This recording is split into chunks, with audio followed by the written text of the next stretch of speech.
Salut tout le monde. Alors pour le montage que je vais vous présenter ici en vidéo, donc il nous faudra un hameçon donc type 101 VL. Donc ici je l'ai pris en taille 14. J'ai acheté sur la boutique de Pêche-Mouche Fly donc le microfibet couleur olive. Donc ce sont des fibres pour imiter les cercles mais synthétiques. Donc on va en avoir besoin de 3 fibres microfibet. Il nous faudra du kill teinté olive. Donc ici, même chose sur la boutique de Pêche-Mouche Fly, vous avez le polish kill qui se vend aussi partout ailleurs. Voilà, donc, très jolie couleur, donc olive. J'aurai besoin donc aussi de la résine laser, donc la clear, donc la transparente tout simplement. Il me faudra un peu de vernis, enfin de colivé. Et après, pour ce qui est de la bobine, on va partir sur couleur vert insecte en 8-0. Voilà. On va commencer donc les enroulements.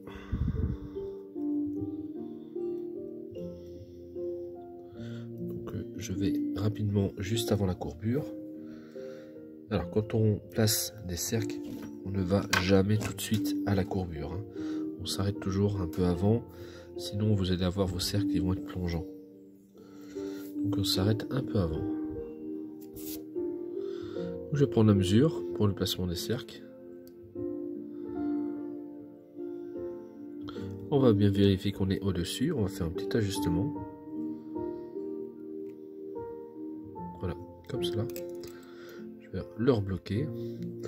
Vérifier au niveau de la distance si je suis bon.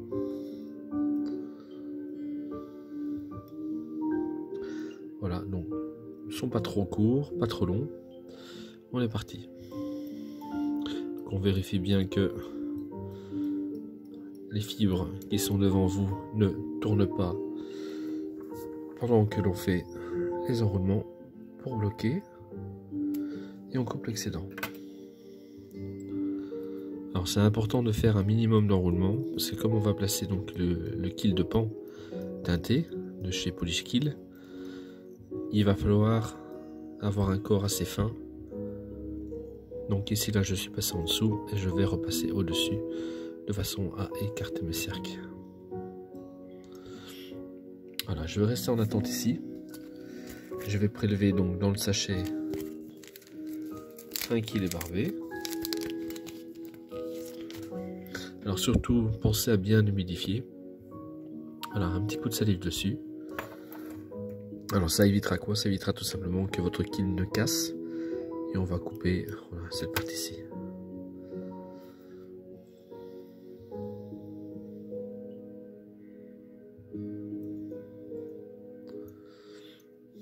On spire bien serré de façon à bien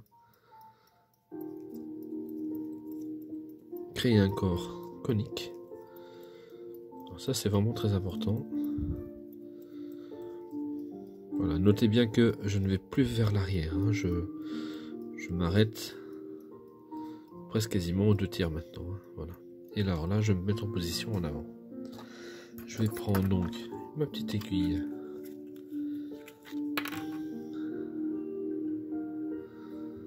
J'en ai mis un peu de trop. Alors quand on a un peu de trop, on fait ravaler. Voilà. Un peu de cyano sur le corps. On va prendre donc une petite pince à hacle. Moi je l'ai muni d'un petit ressort pour éviter de mettre trop de tension dessus. Voilà, et alors on fait attention parce que sur les kills de pan donc de la marque Polish Kill ou sur tout autre kill, vous avez donc de toute façon un rebord noir. Voilà, et c'est ce rebord noir qu'il faut ne pas camoufler lors des enroulements. C'est ça qui va donner cet effet de texture, de création d'une segmentation d'un corps. Voilà. Donc bien veiller à ne pas le camoufler. Donc on va bloquer aux 2 tiers, position haute. Alors tout l'intérêt voilà d'avoir mis de la cyano, donc de la glu.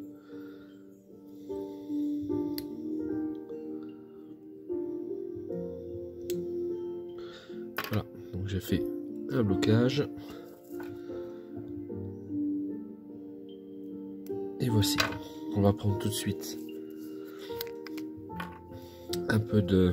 Donc j'ai ma lampe qui est ici au-dessus. Voilà, que moi je fixe avec un petit ressort, voilà. Pour ma petite astuce. Voilà, donc je vais en mettre un tout petit peu. Voilà.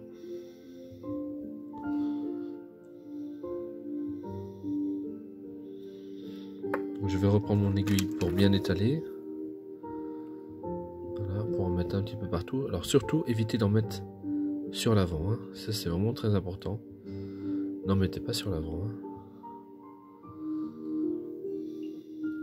Alors tout simplement pourquoi? Parce que vous allez faire glisser lors de vos enroulements suivants. Vous allez avoir un problème de prise. Et vous allez vraiment glisser sur le vernis UV qui aura vitrifié. Hein. Donc voilà. Voilà la raison. Voilà. Comme on peut voir, c'est bien brillant. Voilà. La segmentation apparaît très bien, très nettement. Voilà. Le vernis UV de chez Laser Clear est vraiment super pour ça. Ça ne poisse pas, donc il faut simplement... Voilà, donc sur la boutique même de Pêche Mousse Fly, j'ai vu qu'il y avait un kit qui se vendait avec la petite lampe laser qui est là. Et pour pas cher, je crois que pour 9 €, on peut s'offrir un petit kit pour commencer, je crois. Si je ne dis pas de bêtises, hein. À vous de voir, à vous d'aller voir. Allez voir, et si je me trompe, dites-le dans les commentaires, ça me dérange pas. Il faudra donc oreille de chevreuil. Donc ici c'est un ami qui me l'a passé. Donc on va prendre une toute petite pincée. Alors on pourrait s'étonner en disant que je ne vais pas en prendre beaucoup. Je ne vais pas en prendre beaucoup. Vous allez voir. Alors c'est vraiment important de ne pas trop en mettre.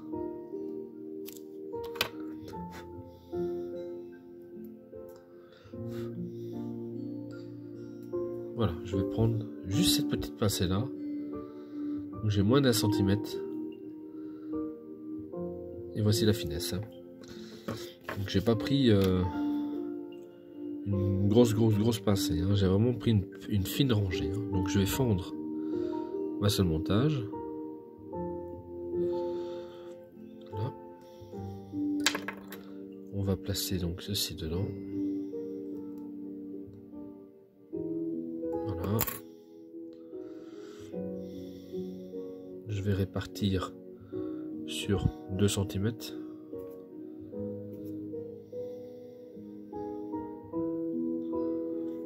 Et on va commencer les enroulements. Donc je vais placer 2 doigts, on pouce dessus et je vais tourner comme cela.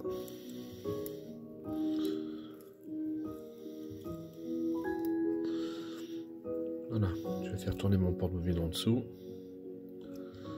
et faire remonter mon petit hérisson. Donc je vais humidifier mes doigts, ça va permettre à bien plaquer et bien faire tenir le poil sur l'arrière. Donc quand c'est bien emprisonné et bien twisté, vous pouvez voir, vous pouvez tirer, ça ne s'enlève pas, il n'y a pas de souci. Hein. Voilà, donc là on a une belle petite préparation comme on peut le voir. Et on va donc enrouler à partir du 2/3 en guidant donc ces poils donc vers l'arrière. Et on va réaliser donc des tours. Donc c'est pour ça que c'est important de ne pas trop en mettre, parce que sinon vous allez, on est sur un hameçon de 14 avec une hampe qui est quand même assez courte, on risquerait donc de camoufler le corps, et ici on veut quelque chose de vraiment aéré. Donc on va réaliser une pré-tête, voilà, comme cela. Je vais réincliner ma tête vers le haut pour éviter d'avoir mon fil qui s'en va avant que je ne puisse le sécuriser. Un petit coup de finish. 2, 3, 4 et 5. Et je vais peut-être en refaire encore un. Juste pour garantir que ma tête soit bien ronde. On va couper à rase. Et on va réutiliser donc le fameux vernis UV. Le transparent. Je ne vais pas en mettre beaucoup, hein. J'ai vraiment pris une fine goutte. Voilà, je vais bien laisser pénétrer. Alors ce qu'il y a de bien avec cet UV là, donc c'est qu'il est assez liquide.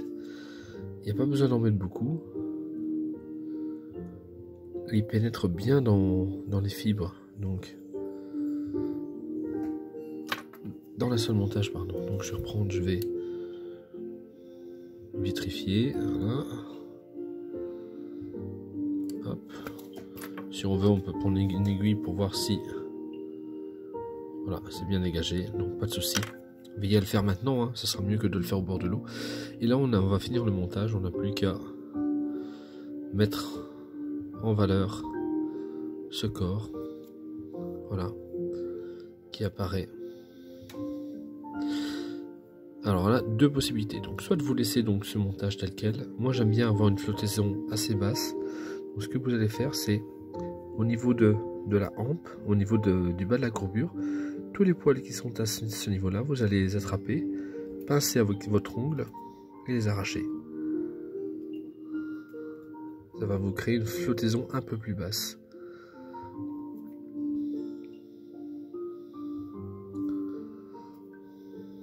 Voilà, comme cela. Voici, le montage est terminé. Je vais le remettre en position droite pour refaire. Hop.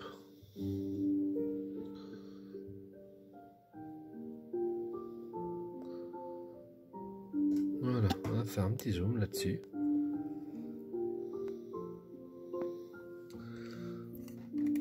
Un petit peu de lumière. Et voici. Donc on voit bien la segmentation du corps. Voilà, donc j'ai un corps qui est bien en olive. Voilà, comme on peut le voir. Voilà, ben j'espère que ce montage vous aura plu. Et puis je vous dis à une prochaine. Salut, salut!